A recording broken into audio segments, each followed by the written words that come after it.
YouTube, what's happening? It is Friday, January 10th, but we're going to go and talk about the NFL games for tomorrow. I want this up overnight so you have time to watch it because you can see we have 2 games going on tomorrow on Saturday, 3 games on Sunday. I will have this video up on Saturday for you, and the Monday game will be either Sunday night or Monday, like usual. So we have 6 games. We're going to break these games down. If you want the plays all typed out for you, like you see for every single video that I do for every single day, or if you want the spreadsheets that I use for every game, all you gotta do is go over and join the HQ. Simple as that, easy peasy. So we have 2 games we're gonna focus on today.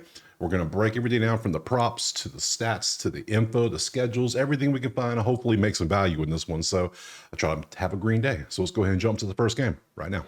All right, so the first game we have is going to be the Chargers and the Texans. We see currently the Chargers are a 3-point favorite on the road with a 42.5 total out there. Pop over here. We want to look at their schedule. What have they been up to this year? It's been a minute since we've seen some of these teams, it feels like. So with everything going on with all these sports, so let's look. You can see their whole schedule, pretty much what they've done. This is Houston's. They won their last game against Tennessee. They ended up 10-7. Let's look at their depth chart real quick and see what's going on. Any big names out is what we're looking for. Like, Diggs on the IR is obviously big. Mechie being questionable, but Stroud's in, Mixon's in. Those are your main ones. Nico is in. That's good. They have Deontay Johnson. We'll see how that works. Still don't know how that's working. Most of their defenses there. Christian Harris is questionable, which is a big deal. Outside of that, yeah, you can see what they have. Look at the Chargers. You can look at their schedule. They won their last 3. They're 11-6. They beat, man, look at the last couple. Wasn't exactly hard ones, but still, they are 11-6. Look at their depth chart. Okay, got to load it up here, and you can see we got Herbert, we got McConkey, but we got Dobbins questionable, Johnson, Palmer. Look at all the wide receivers are banged up. You got McConkey and DJ Chark, but that's about all you have. It's not the best when it comes to receiving. Look at the O-line. We can see questionable right guard. You can see Denzel Perryman is questionable, so you can see what's going on defense. There you go. And there's your special teams. Now we're going to pop over to the numbers themselves, see what we got going on. 11-6, 10-7, 3-2 last 5 for both teams. And this is their last 5 and full season on their numbers. We can see that how they ended the season.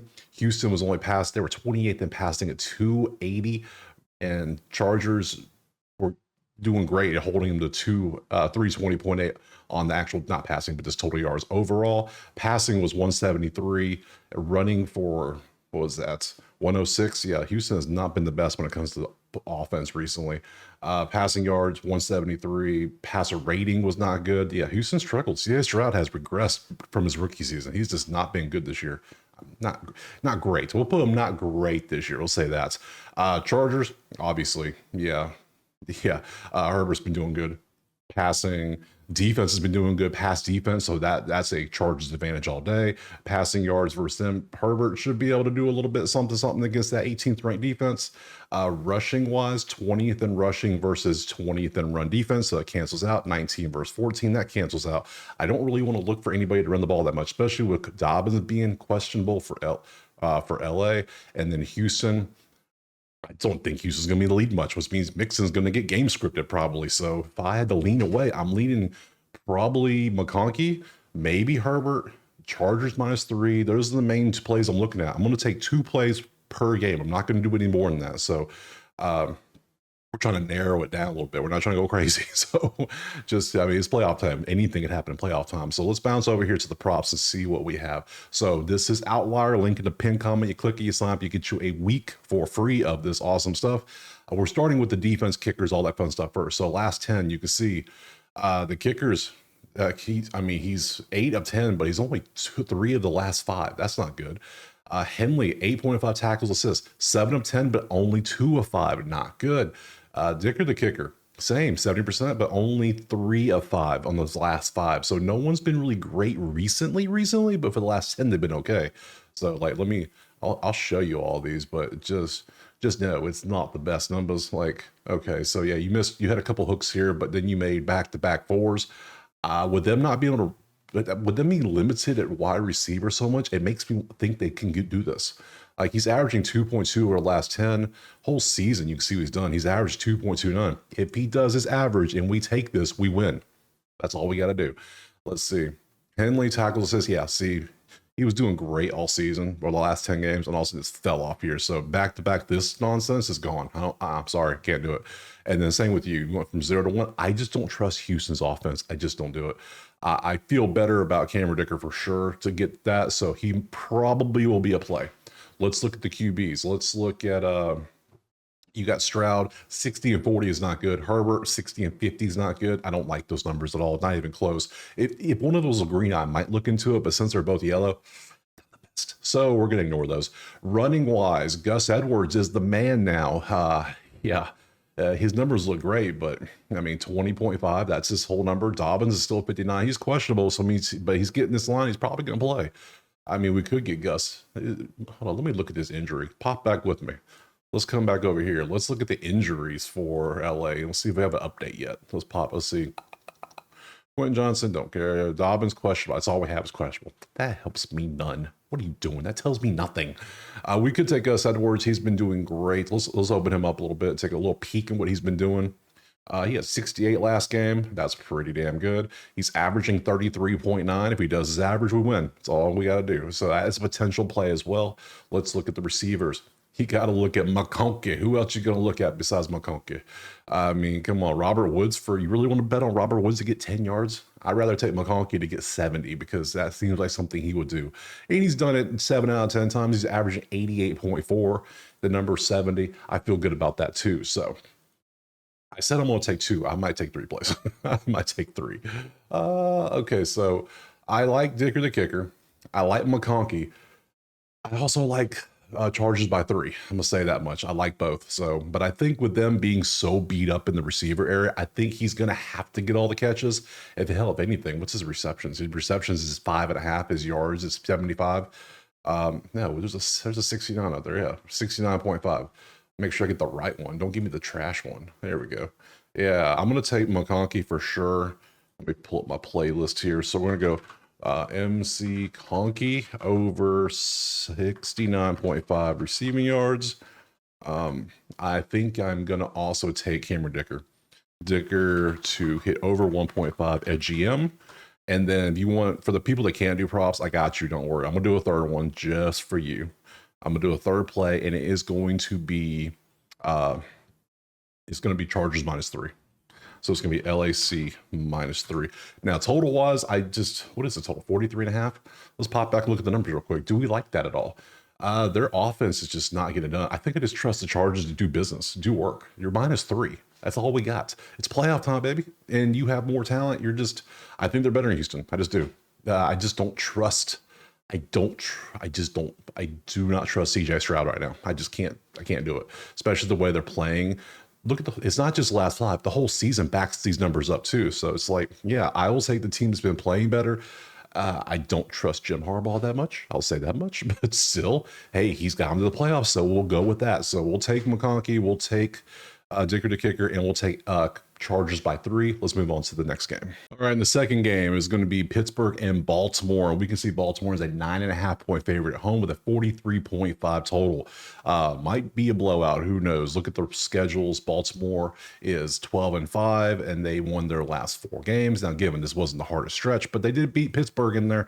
That's all that matters to them. But they lost over here by 2 a few weeks before that prior. So they split the regular season 1-1 with Pittsburgh. So depth chart, let's see. We got Lamar, we got Derrick Henry. We don't have Zay Flowers. Zay Flowers is going to be out, which, what can you do? But hey, they have other receivers, so it's not as bad as the Chargers situation is. And they got Mark Andrews, so they're good to go. And likely, they have a lot of weapons. Defensively, looks like everyone's there, which is always good to see, except for the guys on IR. And Justin Tucker is not sucking as much as he was in the middle of the season, so good for them. Pittsburgh, let's look at your schedule. You see they are limping into the playoffs. Remember they were 10-3 at one point? You remember that? I don't. But barely they were. And then lost. But it was Philly, Baltimore, KC, and Cincinnati. Like, come on, that is a hellacious stretch to go through the end of the season. But hey, depth chart. Let's see. Russ, Najee, Pickens. They got all the main people here. Right guard's questionable, though. Not that big a deal. Defense looks like it's all there. Pretty good. Kickers there. Nice. Looking over at the numbers. 1-4 last 5, 4-1. Look at the ranks on the last. It's nothing but Baltimore. Ooh, okay. So passing yards 17 versus 28. That's Lamar if he wants to throw it. with 32 versus number one. The worst passing offense in the entire NFL over the last 5 games versus the number one pass defense. I think Russ is going to have a hard time throwing the ball. I'm just going to go out there on a limb and say that. Um, Rushing wise, number one rushing versus the number 18. That's Derrick Henry versus them. And then Najee versus the number 3. Najee's going to have a rough day. And you probably got game script, so Najee's not going to be a play we want to take. I'm going to avoid that like the plague, if I'm being honest with you. So far, if I have to pick a side or a total, I'm taking Baltimore to absolutely roll. So for the people that can't do props, I got you. I'm taking Baltimore minus 9.5. Chalky, I know, but sometimes, man, chalk is good. Chalk makes sense. Chalk has numbers that back it up. So we're taking the chalk. Nom, nom, nom. Let's go over to props. We're starting with the defense and the kickers and all that fun stuff. Kyle Van Noy, 2.5 tackles assists. I don't particularly like it, but we'll look at it. Joey Porter, 4.5. We'll look at it. And then Highsmith. So all we have is tackles assists. Our good old-fashioned defensive props are back again. So no kickers, no touchdowns, none of that stuff. It's just, which one are we going to get? Like, that looks good. It's not bad at all. Got hooked a couple times, missed one, averaging 2.9. Not bad. Let's see if we can get better. 4.5. He's averaging 4.9. Not bad. And then Highsmith averaging 3.9. So they're literally just a little bit better in each one. Let's see. Outside linebacker, corner, linebacker. I think I'd rather go Van Noy. I think Van Noy is going to do more. That's just my opinion. I could be wrong, but yeah. I think, yeah, if I take one, it's going to be Van Noy. So I'm going to take the other two off. I'm going to take you off, you off. I'll take Van Noy just because what he's done. I don't like any of them, to be honest. I'd much rather have something else. So QB wise, Lamar hasn't passed much. Neither has Russell Wilson in the last 10 games or the last 5 games. So don't really have to. Yeah, Lamar is, well, Baltimore is 215.4 in the last 5, which is 17th in passing. Meanwhile, Russ is a whopping 146. Yeah, hell no. Now, running wise, adds a different story. Derrick Henry, where are you at? You were at 99.5 against Pittsburgh. Now, Pittsburgh, for the whole season, their run D was amazing. But then recently, their run D has absolutely went to shit. Look, the run D is now 18th at 118. That's not good. And if you know what's going to happen, Baltimore's going to get that lead, and then Derrick Henry's going to run your ass over. That's probably what they're going to do. So I'm going to take what the most likely outcome is, and that's Derrick Henry to run for a whole bunch of yards. I don't know if I really, does Lamar even need to run really much? Just let Derrick Henry do work. Let him feast. So we'll look at it. That's probably a play. I know the numbers aren't there, but I'm going game script, baby. I'm thinking full game script.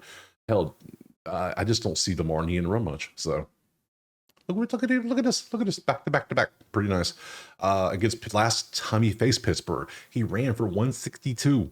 The first time he faced Pitt, he only had 65. That's okay, but that was when the run D was still good. Remember, they were 6. Now they just weren't. They aren't 6 no more. So if he can do it then, and now it's at home, it's playoff time, and yeah. I like Derrick Henry for sure in this one. Receiver wise, I don't like nobody. I'm gonna tell you right now, not a soul I like in this one. Everybody's 60%. Ain't nobody good. And look at the numbers. It's all Pittsburgh dudes. I ain't taking no Pittsburgh receivers. 146. Remember right there, 146, 36. Now, if Russ wants to come out also and cook and have him a random, didn't he have a game for like 400 yards randomly this year, like his first game? He might cook, he might do that, but show me against the number 1 pass defense. I don't believe it. I ain't seen it, not for a minute. So we're gonna leave all that alone.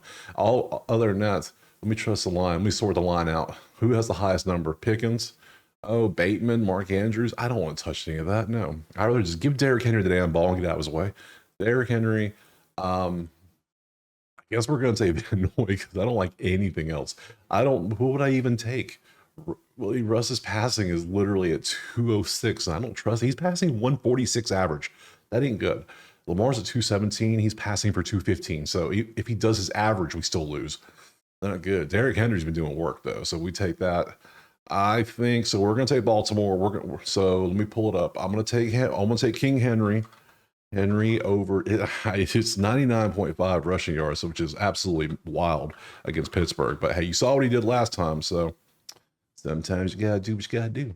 And then I guess I don't love this one. I don't love this third play, but we'll take it. I'm going to take Van Noy over 2.5 T plus A because we haven't had a good tackle assist prop in a while. It's been a hot minute.